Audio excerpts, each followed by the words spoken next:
Hello everybody, welcome back. In this video I'm going to be completing the back side of the throne here on the Skull Ridomore.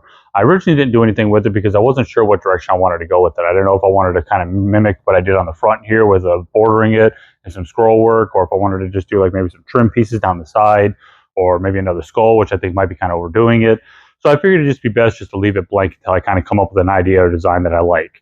I was doing some sketching and stuff like that, and I think I kind of come up with something that I think is not only going to fit the theme of the Homore, but I think it's going to look good on the back side of this. It's going to involve this piece of 1/4 inch PVC right here. So let's go ahead and get started. I'm going to show you what my plan is. All right, here's my sketch. This is what I'm thinking about doing. As you can see, this is the border of the back of the throne here. I drew that out so I can kind of get some ideas. I drew up probably like 10 or 12 different ideas. And this is kind of the one that my wife and I, we kind of like the way it looks overall. We're thinking about doing a coffin here, doing a Gothic cross towards the top side of it, and then essentially doing cobwebs coming out from behind it. Now, the only thing I haven't decided just yet is, do I want to do the cobwebs first and then put the coffin over top of that? Or if I want to essentially make it all one piece, router it all at the same time, and then just put like a little line separating the web from the coffin or something like that. So I haven't really decided that just yet. I'm going to figure that out as I go. So let's go ahead and start making some lines, some sketches, and let's see if this is going to work out. So I'm going to go ahead and start off by using this piece of cardboard so I can make myself a really good template. Because I have a lot of areas where I did trim that kind of overlaps, and then obviously the top section where it kind of curves and goes to the point. So I want to make sure that I have a template that I can lay on top of that PVC so I get a good cut first try, so I'm not accidentally wasting any of that PVC board.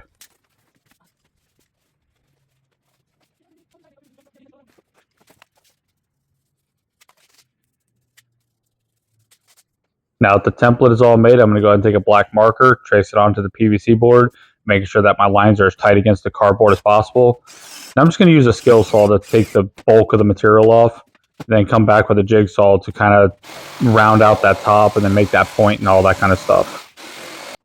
And then right here, I'm going to go ahead and use a sander and slowly take a little bit here, a little bit there, until I get the fit to be as good as I possibly can, but still enough play so I don't have to fight to get it on.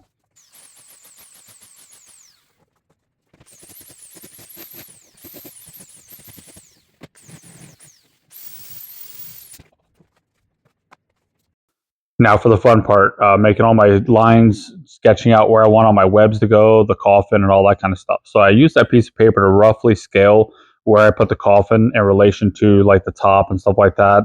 And I also want to make myself a little bit of a border that's going to go around the entire perimeter of this. So this way, when I do cut the webs out, they have something that they dive into. So it does keep a little bit of structural integrity to it.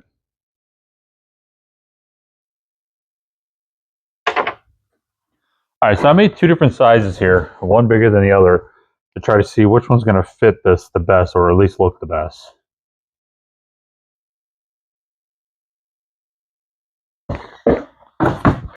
All right, so I've already sketched most of the webs out with a pencil, so this way it makes it easy for erasing. Now that I kind of have everything kind of the way I want it, I'm going to come back with a black marker and then just start making all the lines a little more bold. Now right here, I was trying to find anything I could that kind of had a little bit of a round shape, so when I was drawing out the webs, I could try to keep them nice and straight and everything like that. But after a while, I said the heck with that, and I was just going to freehand it anyways. Technically, cobwebs aren't perfectly straight, symmetrical anyways, so I figured, what the heck, let's just go by hand, by eye, and see what happens.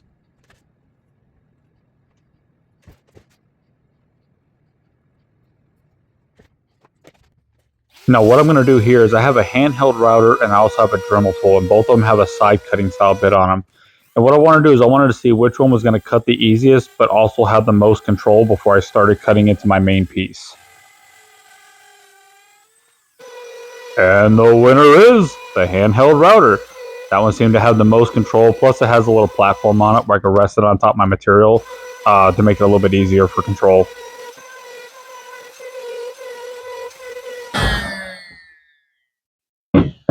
Okay, so I'm about halfway through at the moment. Obviously, I started right here and I started going this way, but then realized obviously I'm going to have a hard time reaching that. So I went ahead and started coming this way. I'm leaving the little pieces in because it's giving me something to keep the router on top of, the little platform right there.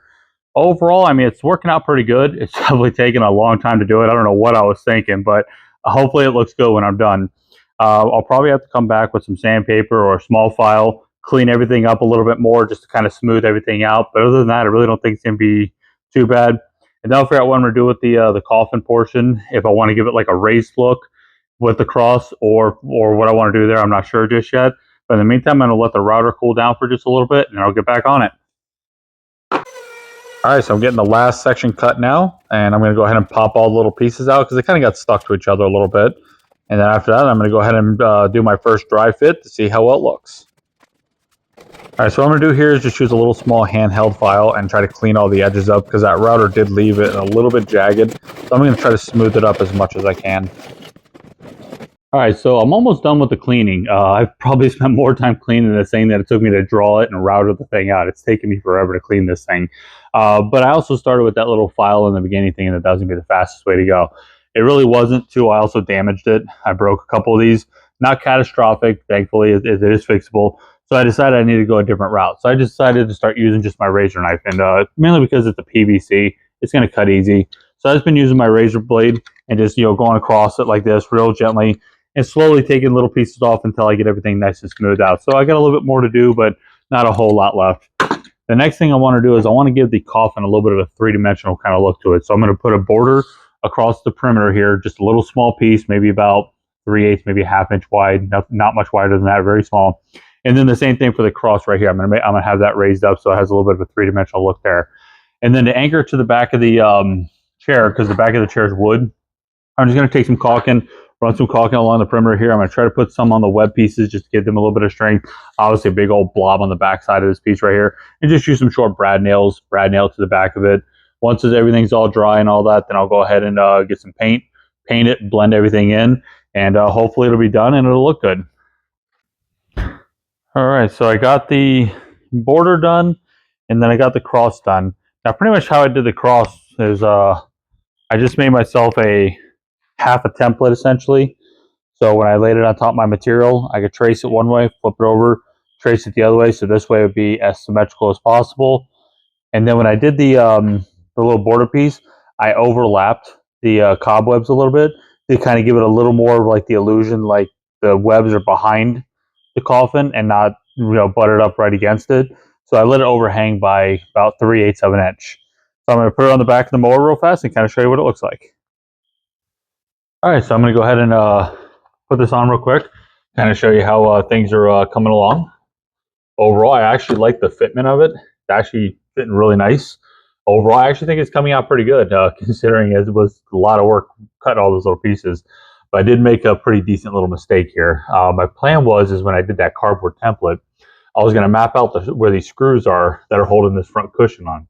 If you saw the build video, when I did that front cushion, I ran screws on the backside to hold the cushion in place so I can remove it easy. Well, my plan was I was going to map that out, so when I put the cardboard on top of PVC, I could have mapped out where those were and try to make sure that they all fell in a hollow spot like these two did. I have quite a few like this one. They kind of fell behind something, and I can't get to them. So I'm going to have to relocate all those. It's not the end of the world, but it's one extra thing I got to do now to make everything work like I want to. But once I get all that done, I'm going to go ahead and work on getting this anchored to the back of the chair here, fill in all the little nail holes, smooth everything out, get ready to paint it, and we'll start to see what this thing looks like when it's all done. All right, so I'm going to put one nail to hold this in place, so when I run my new screws in, it takes the guesswork out of trying to figure it out, because where it's at is where it's going to be. And then after that, I'll come back and put the caulking on there and nail it on permanently. Now right here, I'm not using anything special, just a regular siliconized acrylic caulking that you can pick up from any hardware store. I didn't really want to use like liquid nail or anything like that. I wanted something that was going to have a little bit of flexibility to it, since it's going to be nailed to a piece of wood that might have a little bit of expansion and contraction with temperatures. Now all I'm doing here is I'm just pushing on the webbing all the way around, just to make sure that that caulking gets pushed into all the grooves potentially. So this way when I run the nails in, everything's already flat and where it needs to be. Oh, look at that. My battery's dead. All right, I'm just going to go ahead and switch it out with another one that I have sitting right here that I know was just working a minute ago on my drill.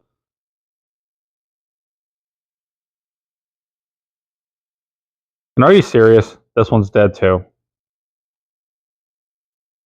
Now what I'm going to do is I'm going to put a nail at every location where the webbing meets that border, because that's obviously where I want it to be the strongest. So that's where my nails are going to go. All right, so in the meantime, while the caulking is drying, those extra LEDs that I picked up for the eyes that didn't show up before I finished the other video, well, those made it in. You can see that right here is just a nice smoked plastic one. You see, I already got one of them put in. So you can see the big difference from being able to see the red the entire time versus not seeing it all until it's turned on. So I'm going to go ahead and get the second one put in, get them all wired up. The eyes will be done. All right, so I got the eyes all done. You can see you don't even really notice them in there until they're going to be turned on. Now, unfortunately, the way this mower is wired, even if you just turn the key in the on position, the lights won't come on until the motor is running. I guess it's maybe wired into the stator. I'm not really sure. So I'm going to shut the volume off so I can turn them on real quick.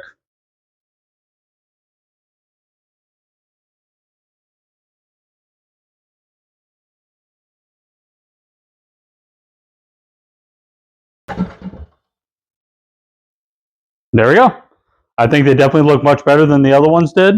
So the next step, let that back area dry, and then I'll get some paint on it, and we'll be done with this.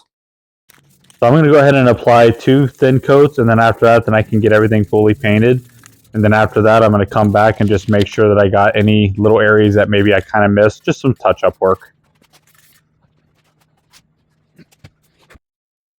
All right, so I got the back all done. I'm going to walk around and show you all the finished product.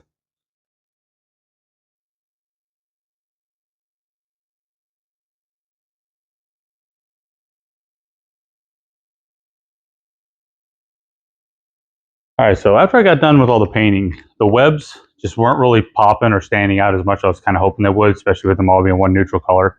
So I ended up coming back after the fact and painting all these sections with a flat black using my airbrush. Then I had to go back and do a little bit of touch up on the webs themselves, where a little bit of overspray got on them. But overall, I think that was a really good decision because now they really stand out like I wanted them to. Before, they just kind of blended in unless you were at a certain angle. So it was a little more work, but in the end, I think it was worth it.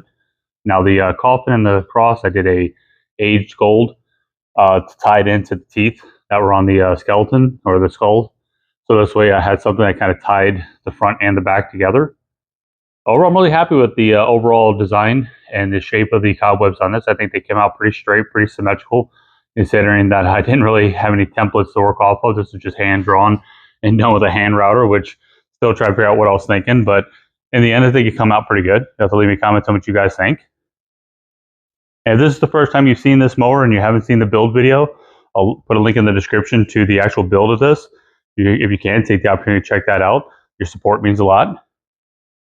Hope y'all enjoyed this video, and thanks for watching.